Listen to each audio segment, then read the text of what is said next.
Ya, pemirsa PT Pantai Indah Kapuk 2 Tbk membukukan lonjakan kinerja keuangan sepanjang tahun 2025. Ya, ditopang oleh performa top line yang solid, perseroan meraup laba bersih sebesar 1,14 triliun rupiah atau tumbuh 83,89% year on year.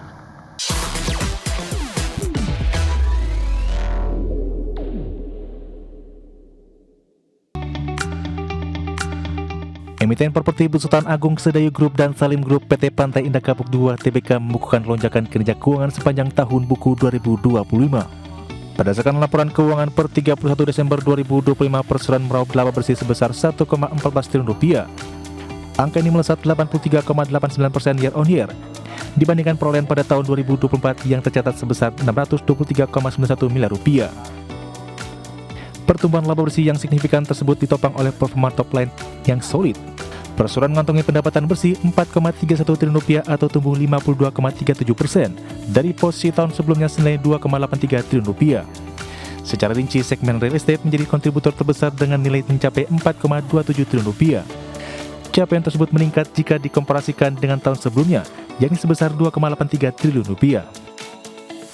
Dari sisi neraca keuangan, total aset perseroan per 31 Desember 2025 mencapai 50,58 triliun rupiah atau tumbuh 8,62% dibandingkan posisi akhir tahun 2024 yang sebesar 46,57 triliun rupiah. Penguatan fundamental juga terlihat dari sisi ekuitas yang melonjak 19,09% secara tahunan menjadi 31,66 triliun rupiah. Di sisi lain, perseroan berhasil menekan total likuiditas sebesar 5,31% menjadi 18,92 triliun rupiah. Berbagai sumber, ID Action.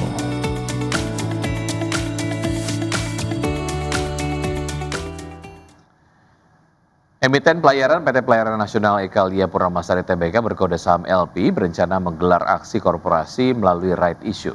Ya, langkah ini dilakukan untuk memperkuat struktur permodalan serta mendukung ekspansi dan diversifikasi usaha perusahaan.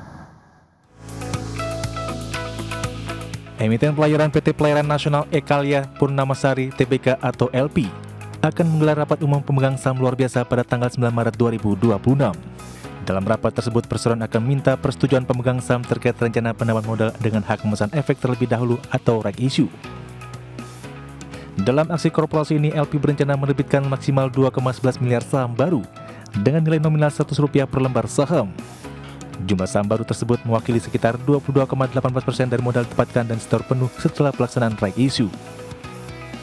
Manajemen menyebut tambahan modal ini diharapkan dapat memperkuat struktur keuangan perusahaan serta mendukung kinerja operasional mulai ekspansi dan diversifikasi usaha. Dana hasil right issue rencananya akan digunakan untuk likuiditas umum, belanja modal dan modal kerja termasuk investasi serta kegiatan penunjang usaha. Berbagai sumber, ID Action.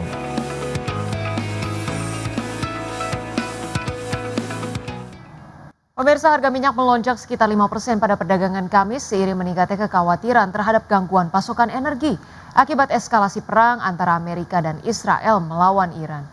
Konflik yang meluas di kawasan Timur Tengah mengganggu jalur pengiriman minyak dan memaksa sejumlah produsen besar di kawasan tersebut memangkas output. Ya, pemirsa, minyak mentah berjangka Brent ditutup melesat 4,93% menjadi 85,4 dolar Amerika Serikat per barrel. Sementara itu minyak mentah berjangka West Texas Intermediate melambung 8,51% menjadi 81,01 US dollar per barrel, level tertinggi sejak Juli 2024. Kenaikan harga minyak dipicu oleh terganggunya lalu lintas kapal di Selat Hormuz, jalur pelayaran strategis yang dilalui sekitar 1/5 perdagangan minyak dunia. Gangguan tersebut membuat aktivitas kapal tanker hampir berhenti total dan memicu kekhawatiran pasokan energi global akan terhambat. Analis JP Morgan Chase memperkirakan pasokan minyak dari Irak dan Kuwait dapat mulai berhenti dalam beberapa hari jika Selat Hormuz tetap ditutup. Kondisi itu berpotensi untuk memangkas pasokan hingga 3,3 juta barrel per hari pada hari ke-8 konflik.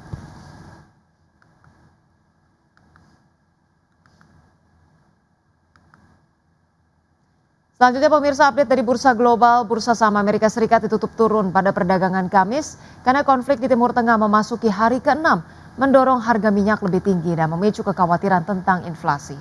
Meluasnya konflik ke lebih banyak negara memicu kekhawatiran akan gangguan di Selat Hormuz yang merupakan titik krusial distribusi energi global. Kami hadirkan informasi pada perdagangan Kamis, pemirsa, indeks S&P 500 melemah 0,56% ke level 6.830. Indeks Dow Jones Industrial Average turun 1,61% ke level 47.954 dan indeks Nasdaq terkoreksi 0,26% ke posisi 22.748. Sementara itu pemirsa, bursa ekuitas Eropa merosot pada perdagangan Kamis setelah rally tajam sehari sebelumnya, seiring meningkatnya kekhawatiran investor terhadap konflik di Timur Tengah yang belum menunjukkan tanda-tanda mereda. PT Aneka Tambang Persero Tbk atau Antam menjalin kerjasama pasokan bahan baku industri emas domestik dengan menggandeng dua perusahaan anggota grup holding PT Merdeka Copper Gold Tbk. Iya, dengan perjanjian ini pemirsa Antam menargetkan volume transaksi 6 metrik ton emas per tahun. PT Aneka Tambang Persero Tbk menandatangani Gold Sales and Purchase Agreement dengan dua perusahaan anggota grup holding PT Merdeka Copper Gold Tbk. Kerjasama tersebut untuk memastikan kesinambungan pasokan bahan baku industri emas domestik.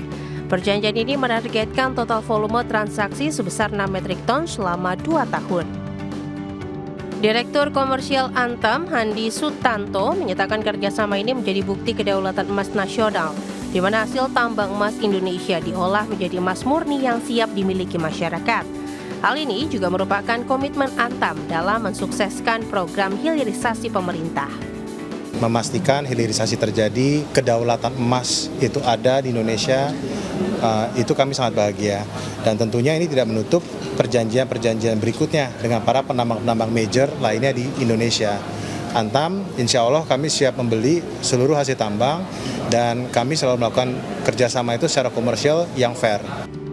Sementara itu, Presiden Direktur PT Merdeka Copper Gold Tbk, Albert Saputro mengungkapkan kerjasama dengan Antam merupakan langkah strategis. Hal ini untuk memastikan penyerapan produksi emas Merdeka secara optimal di dalam negeri sekaligus memperkuat integrasi rantai pasok hulu hilir nasional. Tentunya ya kita bisa mengkomersialkan semua hasil produksi kita dan juga mensupport rencana pemerintah untuk memastikan domestic supply emas itu terjaga. Karena seperti tadi Pak Handi bilang, kalau domestic supply-nya nggak ada kan mau nggak mau harus impor. Sehingga kalau kita bisa mensupport ketersediaan emas di domestik, kita more than happy to do it. Produksi emas grup Merdeka yang masuk dalam klausal kerjasama dengan Antam berasal dari dua operasi tambang, yakni tambang emas 7 Bukit di Banyuwangi, Jawa Timur dan tambang emas Pani di Kabupaten Puhowato, Provinsi Gorontalo. Dari Jakarta, Rajo Patmo, IDX Channel.